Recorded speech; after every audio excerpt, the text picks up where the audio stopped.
Hola a todos, aquí el profesor Alrot un día más en Historiados, tu canal de historia de confianza. En el episodio de hoy de Historia en 5 minutos, la donación de Constantino. Durante la Edad Media, los papas sostenían que sus posesiones territoriales e incluso sus privilegios como jefes de la Iglesia derivaban de una hipotética donación que había hecho el emperador Constantino. Sin embargo, ya os adelantamos, era una falsificación.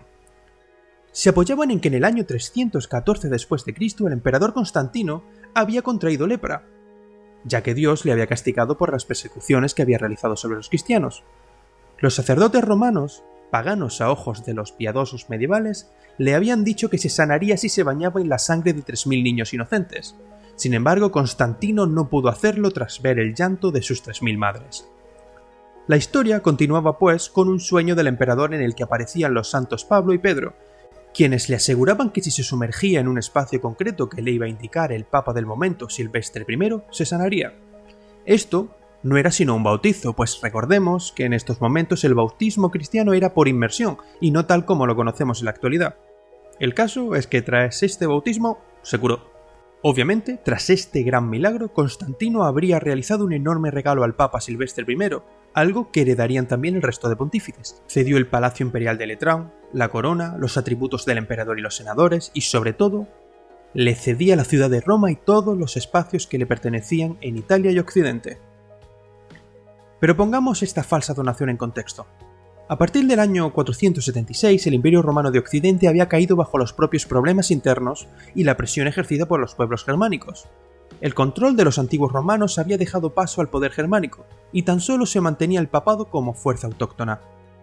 Siglos después, en concreto en el VIII, tras el paso de godos y lombardos, los papas se habían cansado de estos nuevos líderes y buscaron ayuda, como no, en otros pueblos germanos.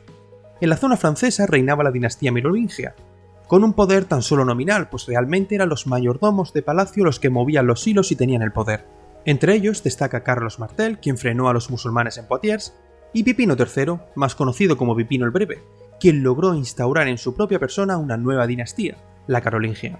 El papa Esteban II lo ungió, junto a sus hijos, uno de ellos el famoso Carlomagno, a cambio de ayudarlos contra los lombardos en Italia.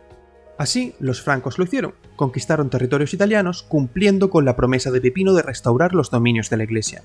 Tras controlar espacios como Romaña, Emilia y las Marcas, se la cedió en la llamada donación de Pipino, la cual establecía ya los territorios nucleares de los estados pontificios, algo que perduraría hasta el siglo XIX.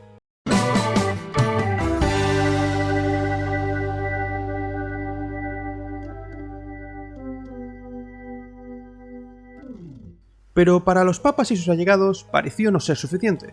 Se cree que la falsa donación de Constantino se inspiró en la de Pipino y que debió ser realizada pocos años después, ya bien durante el papado del mismo Esteban II o durante el de su sucesor Pablo I.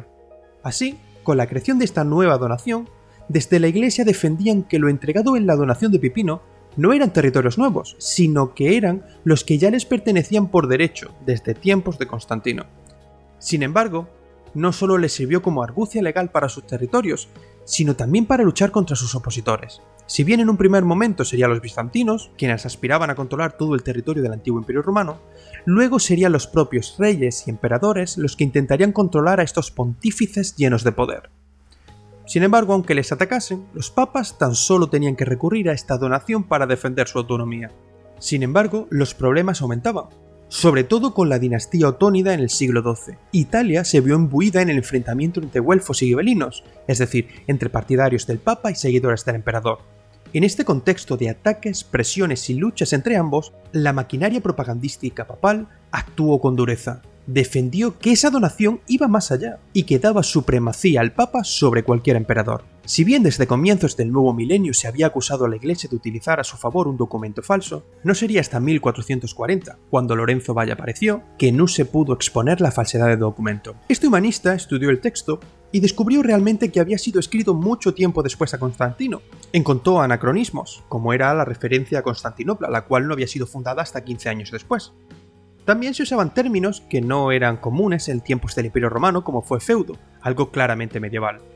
Pero algo aún más claro, el latín con el que había sido redactado era vulgar, un latín bárbaro propio de la Edad Media. Así, tras sus estudios y una larga espera, lo publicó en 1517. desmontando toda la historia que había creado la Iglesia en torno a esta donación. Y hasta aquí el episodio de hoy. Sed felices y recordad, la historia es vuestra amiga.